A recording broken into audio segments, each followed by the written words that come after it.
Okay, y'all, I'm in the third pour, or third layer of my charcuterie board. And if you missed out earlier, I have three colors I'm using. Diamond Deep Blue Sea. I got Rainbow Blue. And I also have Caribbean Blue. I'm barely going to put just a tad bit, very, very small amount of the Deep Blue Sea in here. I don't want it really dark on the top. So I'm going to leave that color very light. I really use that one for the metallic because it has a lot more metallic than these other colors. But with dark blue, I'm sorry, rainbow blue, we're going to give it quite a bit. That's a lot. See that? Boom.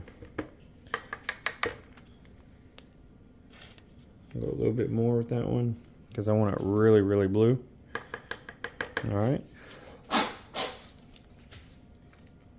And then we're going to just do a little bit of this because I don't want it too Caribbean-ish. But I want it more than that darker blue that we just put in. Just so it can kind of have the swirl effect. And you can kind of see the two blues like up there. All right. So, you see the colors. Time to mix it.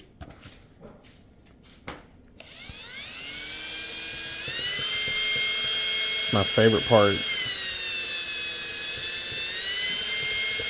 is just watching these colors get sucked into the clear and how it swirls around. Oh, there it went.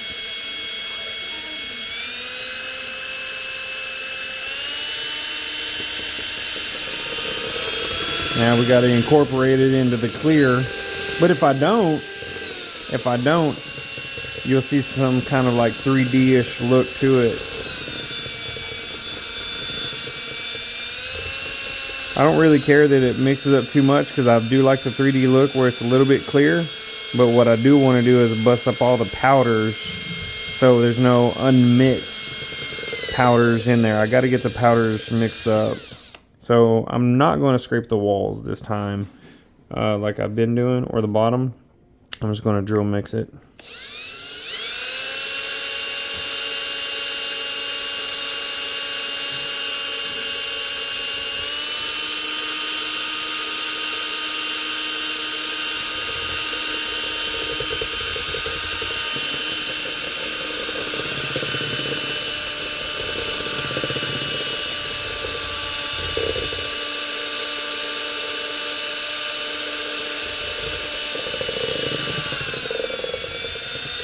Alright, I think this is going to be a good enough mix for me for this top and final layer. So I'm going to go ahead and pull this out.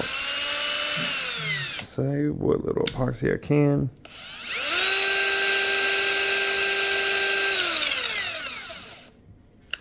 Alright, now we just got to wait for it to get up to temperature. And then we can pour it. We got a ways to go. So I need to be close to 100 degrees. So we're just going to let this sit for a little bit and let some of the bubbles come to the surface and pop them. We'll pour this in just a little bit. But that little bit in the video will just be here in a few seconds.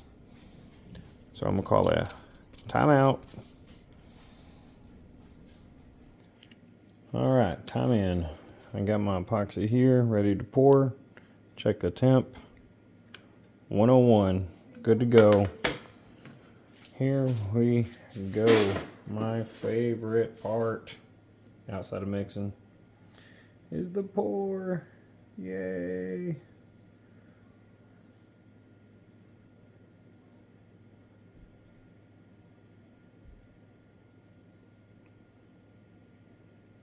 I gotta see where we're at, so I'm not gonna pour everything out just yet. I wanna kind of make sure that I don't pour out too much because I don't want to waste a bunch. So I'll kind of just maneuver this around a little bit. to see what the level looks like. I don't want to over pour it.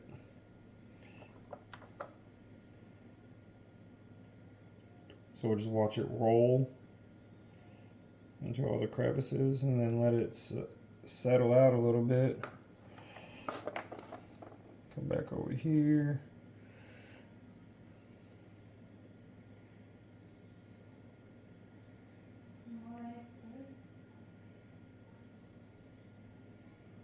Trying to get down here on the bottom.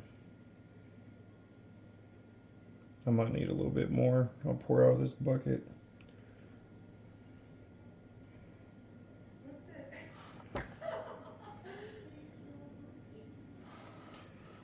I'll go back this way. Sorry about the camera.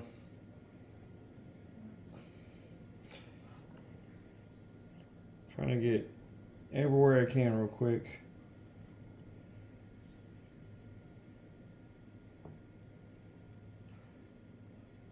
And I'm doing it without a cameraman, so camera is stationary.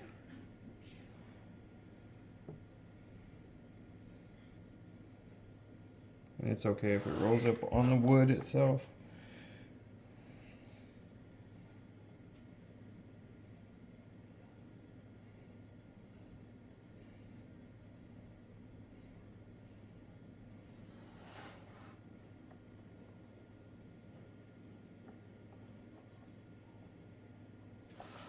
Okay, yeah.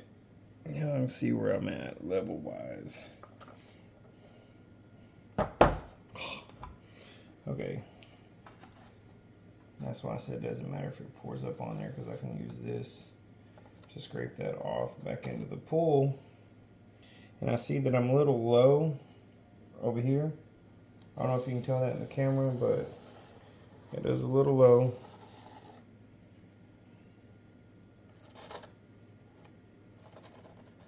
Scrape the edges off because this is all going to be. I can see clearly there's a lot missing right here, so we're just going to pour more. You do want it to slightly go over the lip everywhere though, so we have enough. I just don't want to pour way too much and not be able to get it out of there if I didn't have enough.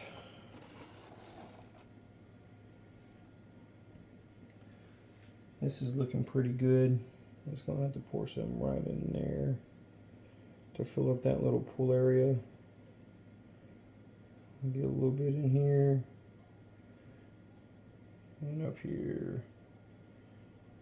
I'm just going to hit these edges real quick just to make sure that I have enough in there. Slight over pour.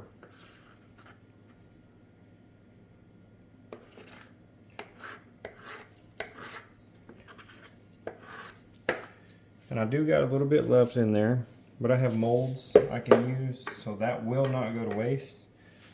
Well, let me hit the torch real quick and pop some of these bubbles.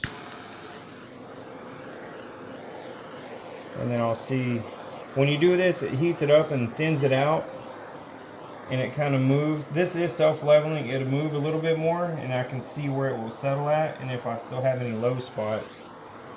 Right here, it doesn't look like it's low. It's slightly over the lip.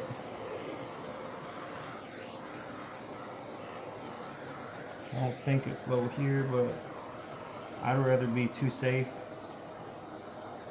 and pour a little extra than be too low. But it looks like it's leaning that way. Yeah, I'm gonna pour it a little bit more out on there. I have it, and it's what it's made for.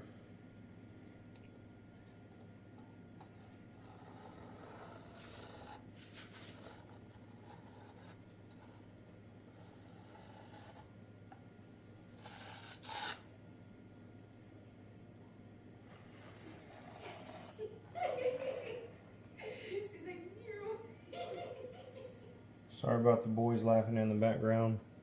I do this work at home.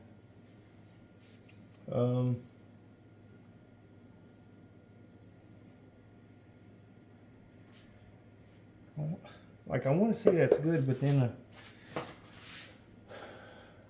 I'm eyeballing it on the ends to look at this line here to see if that's flat and straight.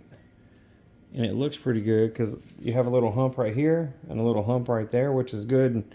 If this is over the boards, then I know that I have enough, and it does look pretty level. Because if you look there, you see the wood slightly down, and over here it kind of curved on me. That was a mistake I made by pulling the clamps off. I won't do that next time, so I'm gonna have to plane this down to get it back level and flat again. But I see that I have a little bit of overage here where it's pouring onto the wood. That tells me I have enough over there. A lot more over here.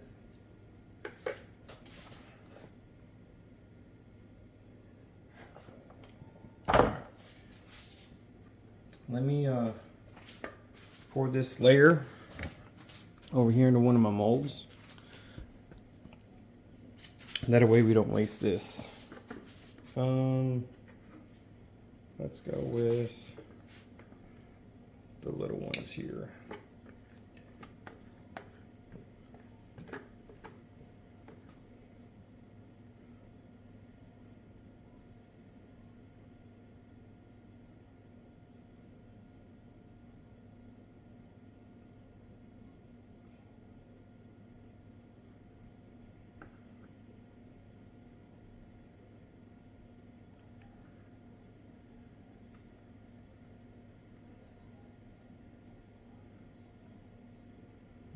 Okay, that should be good on that one.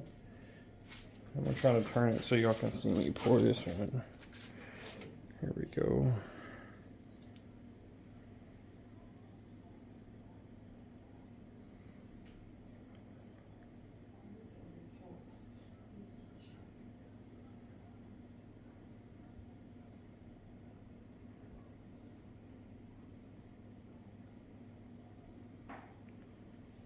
I think that'll be good on this one. And this little bit that I do have left in the bucket, I'm just going to pour it in the charcuterie mold. Because now I just made 2 crosses. So we'll go back over there to finish this off over here. Now that looks like it's real thin, but it's going to come back because I got to cut it down some. And then once I get this poured out, then we can kind of manipulate the epoxy. It's getting real thick. It's starting to harden already. Getting gummy, which is what it does.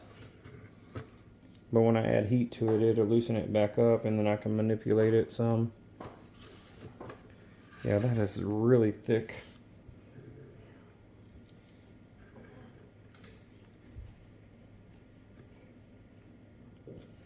Alright, one more scrape and we should be good. See, all that would be epoxy wasted if I just left it there. You can use that in here, and I can always plane it down later versus not having enough. It's always better to have too much than not enough. Alright, so now what I'm going to do, oh, hold on, I'm going to fix this mess because I'm leaking over here. 1 second, y'all. Okay. Now let me loosen this up with some heat. It'll pop some bubbles, and then we can manipulate it some.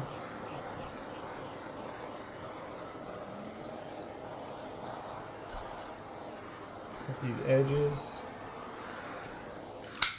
Fire's done. Actually, I'm going to turn this around just so it's closer to me, and I can work on it on this side.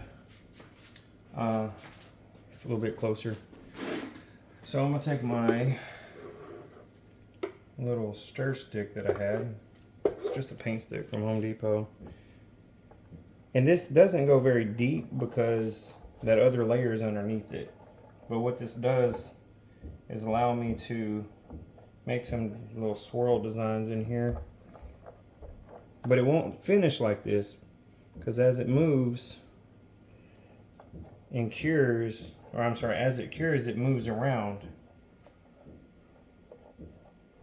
And I'm just trying to go random now so it doesn't look like it's a perfect pattern of some sort.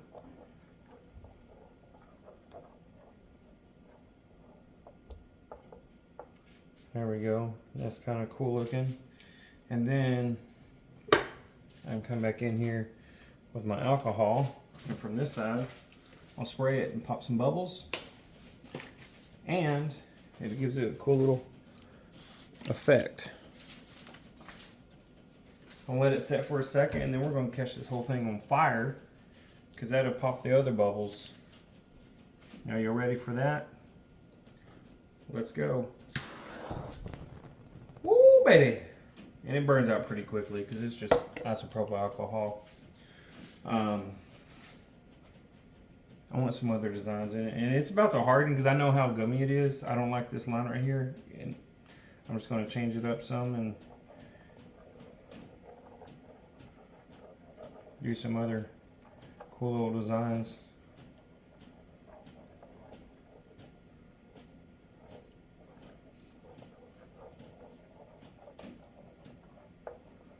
This is totally random here.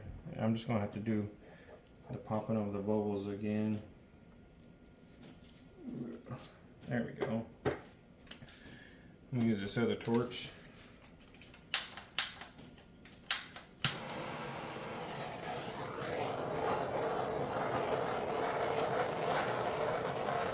And it's starting to get gummy, and I can tell by how it moves, because I've been working with this a while. So I'm going to get a few more pop, and then I'm going to spray it one more time with the alcohol. It won't be rolling like the other ones did because it's not a stick.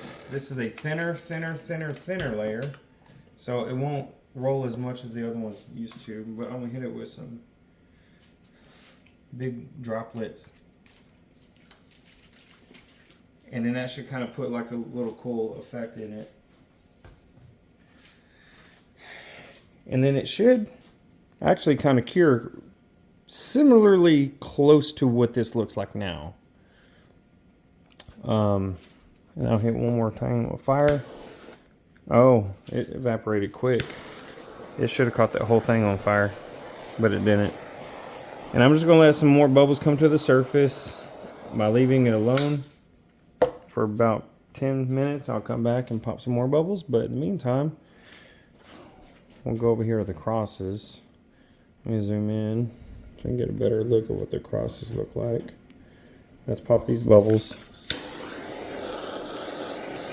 These can't be on it too quick, it will burn. And then we hit this up. This is thicker. So right here we got about, it's a 1 inch mold. I'm about 3/4 inch. But over there on the charcuterie board, it's thin. We got a real thin layer. So that's going to cure a lot faster than this because it's thinner. It's kind of like ice. If you had a thin layer of ice or water, that's going to freeze really fast. But if you have thicker, it's going to freeze. It's going to take longer to freeze. Alcohol. What? Oh, it's back there. We're just going to hit this up real quick. And that's just going to kind of help it, 1, cool off, and 2, pop bubbles. And we'll just leave it like that. Unless you don't see it on fire. You don't see an epoxy cross going on fire. I got some leakage on the outside, so it's going to catch everything on fire right here. You don't see it? Sure you do. Woo! Fire, fire. That was too long. It was on there too long. I guarantee you this right here, because I can tell, because I've worked with this stuff for long enough. It's going to harden at the surface, but underneath it's going to be more liquidy. So if I were to put a toothpick in there right now and pick it up, it'd be really, really gummy instead of liquidy. So we're not going to put no more fire on this. Well, you know what? There's some bubbles I do want to get out of there, and it's easier to pop it with fire than it is the alcohol. So we're going to do that one more time in just a minute. And then we'll cool it off with the torch. I'm sorry, cool it off with the alcohol, and then just leave it alone. But it's kind of cool though. I can kind of see, because I didn't mix it completely. Like the edges of it kind of have a clearish layer to it.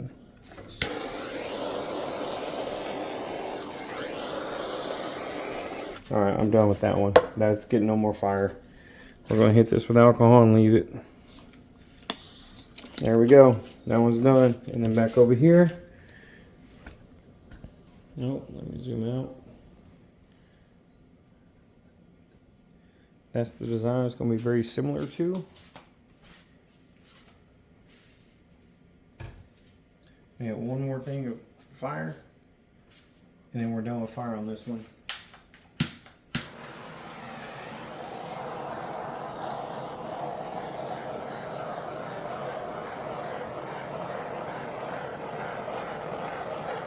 You always go in a sweeping motion.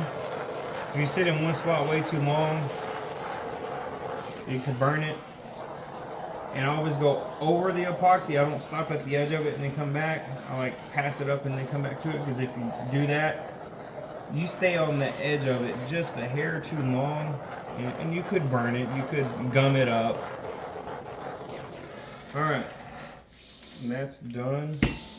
One last squirt of alcohol.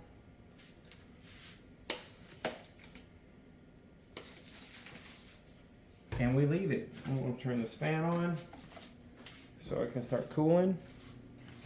And there you have it. That board's going to look very similar. Now you can see this dark line here. That's the edge of the wood. So this epoxy right here will get ground off when I plane it. Same as this over here. You see this dark line? That's the wood. So everything on the right side of that dark line will be gone. Right here, that's going to disappear and be just wood, and a little bit right in here as well. But the design itself was going to look very similar to this right here. And you can kind of see some of the dark lines in there, then the other lighter blues, which looks pretty cool. And there you have it. The next step, the third layer is done. After this, I will plane it. I'll get it back completely flat. We'll cut the edges off, put some finish on it, and it will be done finally. Thanks for watching.